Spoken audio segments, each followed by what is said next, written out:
Bak firasat, ayah Brigadir Esko batal ke ruang salat, diduga ada jasad anaknya.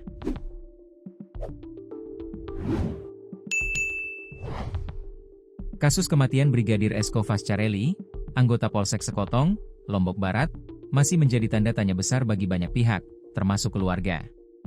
Ayah Brigadir Esko, Samsul Herawadi, mengungkap kejanggalan dari penemuan jasad anaknya itu. Satu di antaranya yakni dugaan jasad disimpan di ruang salat. Hal itu disampaikan Samsul pada Sabtu, 20 September 2025. Samsul mengungkapkan, setelah hilang kontak dengan putranya pada 19 Agustus 2025, ia sempat berada di kediaman anaknya itu. Ketika itu, Samsul mengaku hendak menunaikan salat Asyar. Namun, ada yang berbeda saat Samsul selesai mengambil air wudhu. Biasanya, ia salat di rumah anaknya itu di ruang salat, yang memang sudah disediakan. Tetapi hari itu, Samsul mengaku, seakan ada yang menahannya untuk memasuki ruangan, yang juga biasa digunakannya untuk istirahat itu.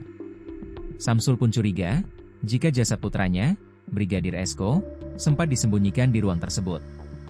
Hanya saja, Samsul tak terpikirkan untuk mengecek secara langsung.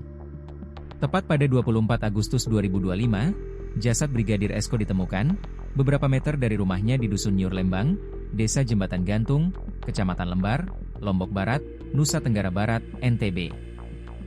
Ada seutas tali di dekat jasad Brigadir Esko tersebut. Sekotong adalah kecamatan yang terletak di Kabupaten Lombok Barat, Provinsi Nusa Tenggara Barat, NTB. Wilayah ini dikenal memiliki potensi pariwisata yang sangat besar. Sekotong berada di bagian barat daya Pulau Lombok. Wilayah ini didominasi oleh perbukitan, teluk, dan garis pantai yang indah. Potensi utama Sekotong adalah sektor pariwisata. Terdapat banyak pantai dan gugusan pulau-pulau kecil, gili, yang masih alami dan belum sepadat gili di bagian utara Lombok. Beberapa gili terkenal di antaranya, Gili Nanggu, Gili Sudak dan Gili Kedis, serta Gili Gede. Selain pariwisata, masyarakat Sekotong juga beraktivitas di sektor perikanan dan pertanian. Pemerintah daerah menganggap Sekotong sebagai kawasan strategis untuk pengembangan masa depan Kabupaten Lombok Barat. Samsul sempat mendatangi kediaman anak dan menantunya tersebut setelah Brigadir Esko hilang kontak. Sejak itu, Samsul sudah curiga dengan gerak-gerik menantunya, Bribtu Rizka terkait dengan hilangnya sang putra Brigadir Esko. Namun, sampai saat ini masih belum jelas penyebab hingga motif pembunuhan Brigadir Esko. Samsul justru menduga jasad anaknya sempat disembunyikan di satu ruangan dalam rumah. Cuma yang paling menyakitkan hati sehabis wudhu mau sholat Asyar, sekitar setelah hilang kontak sebelum ditemukan. Saya biasanya sholat di ruangan, situ, istirahat di ruangan, situ, di kamar adik iparnya korban. Cuma saya mau naik mau sholat itu diam sejenak tanpa disadari saya mundur.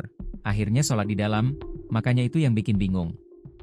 Sebelum korban ditaruh di tempat yang ditemukan, mungkin ia di situ disembunyikan terlebih dahulu, kata Samsul saat diwawancara di YouTube Tribun Lombok.